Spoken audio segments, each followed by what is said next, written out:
Good morning. We're studying the Bible in a year. We've reached day 311, and we're going to start looking at what is totally unique to St. Matthew's Gospel that isn't copied anywhere else.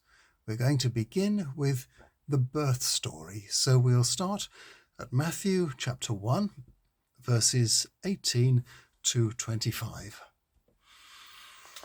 Now this is how the birth of Jesus, the Anointed One, took place. Because his mother Mary was betrothed to Joseph, before they lived together, she was discovered to be pregnant from the Holy Spirit. But Joseph, her righteous husband, was not willing to show her up in front of people and made up his mind to put her aside privately. But once he had sorted all these things out to his own satisfaction, to his surprise, a messenger from the Lord appeared to him in a dream.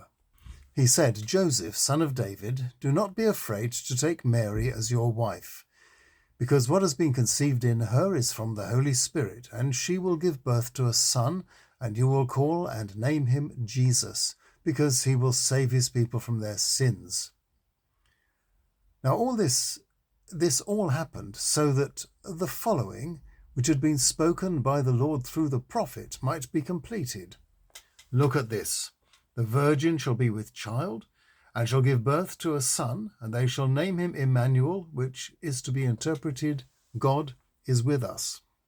When Joseph woke up from sleeping, he obeyed the messenger from the Lord, and married his wife, and did not have sex with her until she had given birth to a son, her firstborn, and he named him Jesus. This story about the young woman spontaneously conceiving a child, much to her fiancé's embarrassment, and how he discovers the deep significance of this, is unique to Matthew. None of the other gospel writers mentions it, nor does St. Paul. And it has caused argument and embarrassment down the ages. That Matthew quotes from Isaiah 7:14 from the slightly inaccurate Greek translation he had available to him. The original Hebrew would have read, "A pregnant young woman will give birth to a son, not a virgin." And had he said that, the cult of the perpetual virginity of Mary may not have taken off in quite the way it did. But that's how Matthew chose to express it, and to emphasize the point that the child was God's child, Matthew feels constrained to let us know that Joseph didn't have sex with Mary until after Jesus was born. Significantly, just a few verses before, Matthew had provided us with a family tree of Jesus, going right back to Abraham, the founder of Judaism. That family tree finishes like this: and then Joseph, who married Mary, Jesus the Messiah's mother, thus asserting that, whatever the biology of this, Joseph is Jesus's legal father, whatever else you might believe about him. When Luke told the story, he told it from Mary's viewpoint, as we shall see on day 321 and the following days. But here in Matthew, it is all seen from Joseph's perspective and tuned carefully to Matthew's formerly Jewish readership.